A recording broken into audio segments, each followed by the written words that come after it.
Пані та панове, мене звати Андрій Шевченко. Ladies and gentlemen, I'm Andriy Shevchenko. On behalf of the Mediacentru Ukraine, I welcome all the reporters who are telling the world about our fight for freedom. Our next guest is Vadym Boichenko, the mayor of Mariupol. Hello, Vadym. What are the latest news from the city?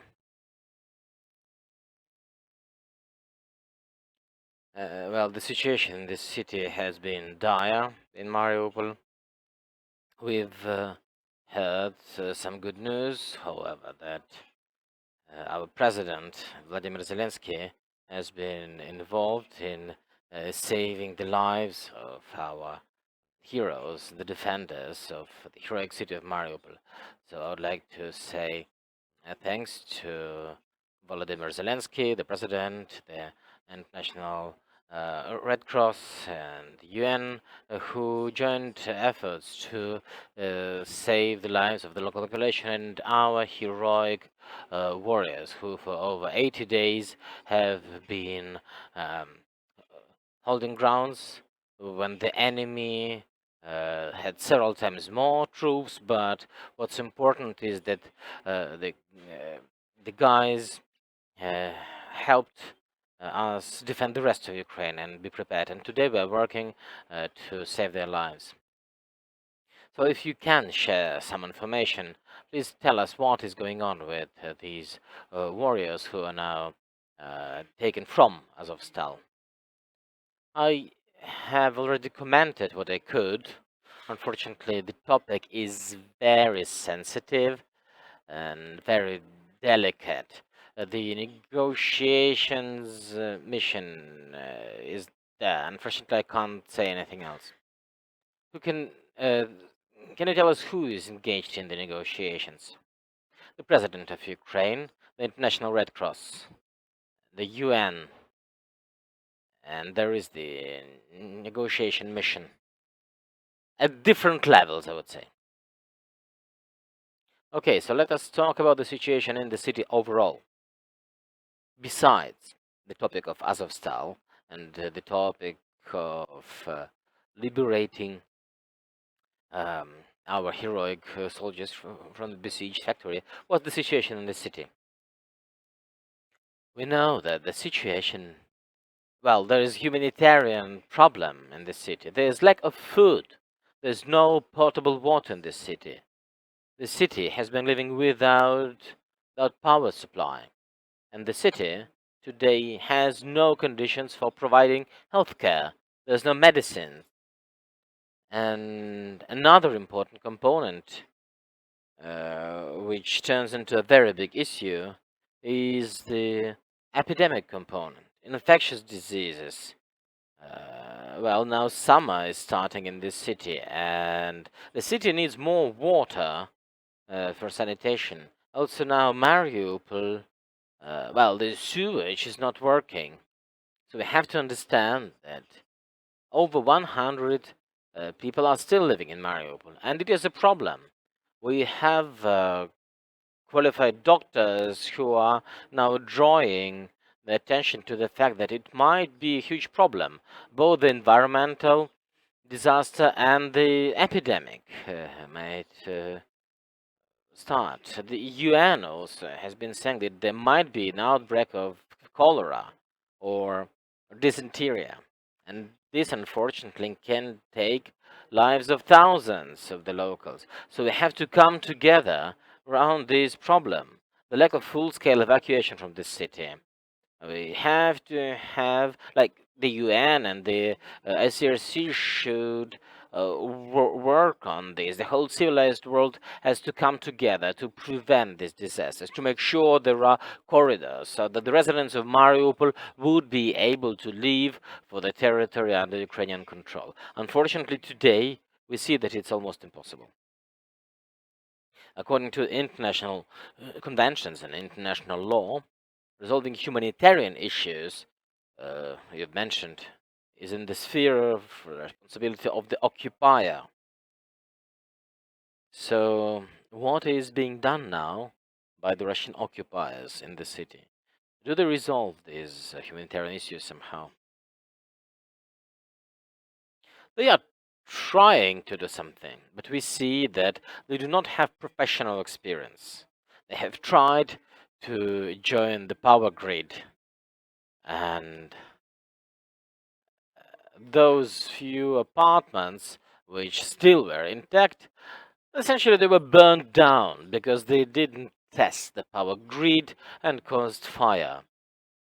Also, they're trying to connect the water supply, but they don't understand that it's a comprehensive system which has to work uh, comprehensively with the sewage. And now the water is just flowing down the streets of the city. And unfortunately, it has only caused bad consequences because now uh, the locals and these terrorist troops of the DNR, they've been burying many people, the victims of the killings. So the water essentially is now flooding these graves, and it causes the environmental problem and the epidemic problem because this dirty water is just moving in an unorganized manner towards rivers and towards the sea. So in summer, this will be a very big problem. That is why we're urging everyone to come together so that we would create the conditions for the evacuation, so that our residents would have this ability. And thousands of residents of Mariupol have been calling the hotline of the municipality, and they were begging to be safe, begging to have evacuation. But we see that now the Russian occupation forces and these DNR, so-called, they are not enabling this. If there are questions in the audience, please let me know. And I would like to ask a question about the evacuation of the civilian population. How many people remain in Mariupol who would want to leave the city but do not have this opportunity? Well, in the city overall, there are over 100,000 people. In order to have accurate figures, we need to have some uh, stable evacuations. If every week the buses are leaving, if people are seeing that these buses are leaving towards Ukraine, they will have confidence to evacuate. There were thousands of people, but throughout the last month, they didn't have a stable possibility to leave for Ukraine. We've organized these evacuations, but they were only small scale and sporadic. So people are looking forward to these corridors. So people are waiting. They are calling the hotline. They are begging us to save their lives. That's why we have to work. The most important thing for us, uh, and every life is important. We want to save every soul, and people want to go only towards Ukraine. When you're talking about the environmental and epidemiologic consequences which can happen, you're telling about the danger which can start in summer. What exactly could be the consequences? We see that the UN has been saying, and our qualified doctors are saying that, well, we can have outbreaks of infectious diseases, of dysentery and cholera. Because in Mariupol there's no proper sanitation. The sewage is not working, and there are mass burials created by the Russian army. They've killed over 20,000 population. Unfortunately, now people are still buried there. So rains and other conditions in summer, this certainly would affect this epidemiological component. We've seen in the recent month the brutality with which the enemy has been attacking Mariupol. Do you have an opinion why the Russians have had such a strong hatred towards this city? Why is it so crucial for them? It's my personal opinion.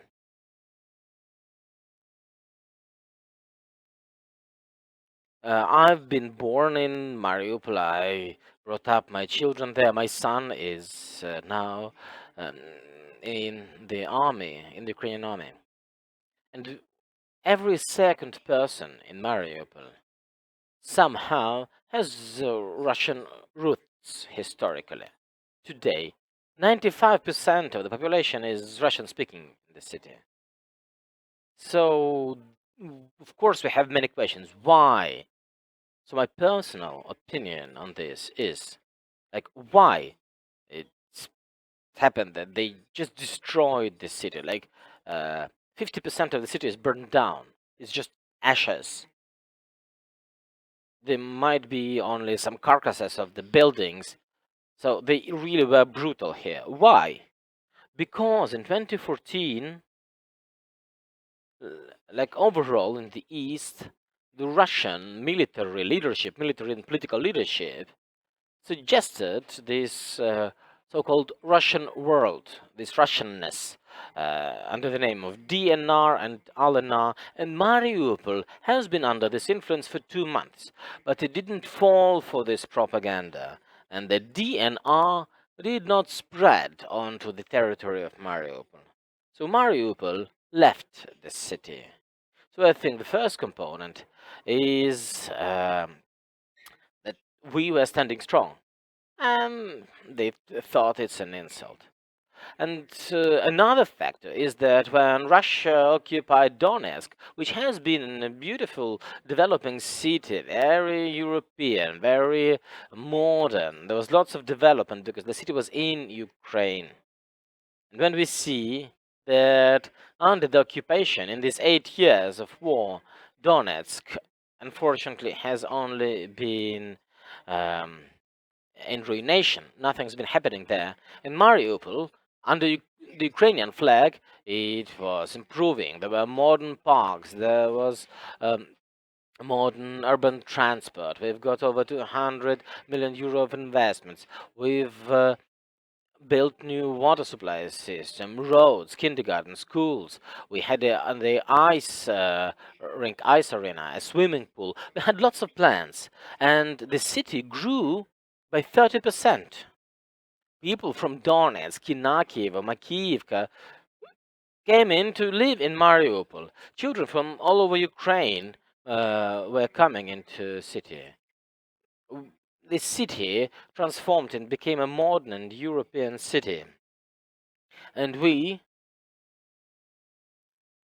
have approved the strategy, the development strategy.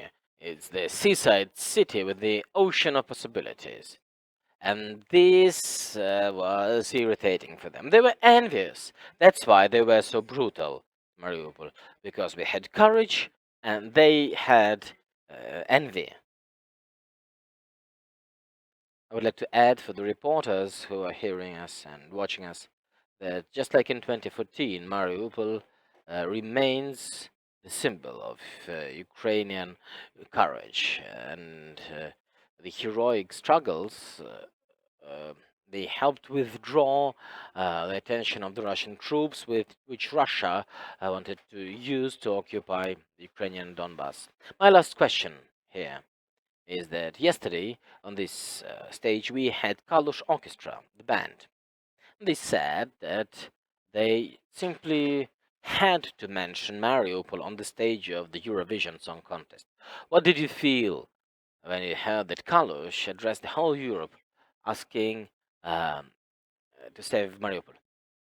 I felt shivers, and I still feel shivers. Thank you so much for supporting Mariupol, and thank you for supporting not just Mariupol but also our heroic warriors who gave everything. Some gave their lives.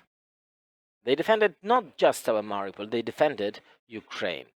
Thanks for supporting. I appreciate every Ukrainian who's supporting Mariupol now. This is the most important now. Mariupol is the symbol of Ukrainian courage, and Mariupol has been and will be a Ukrainian city. Glory to Ukraine. Vadym Boichenko, the mayor of Mariupol. Thank you for this conversation.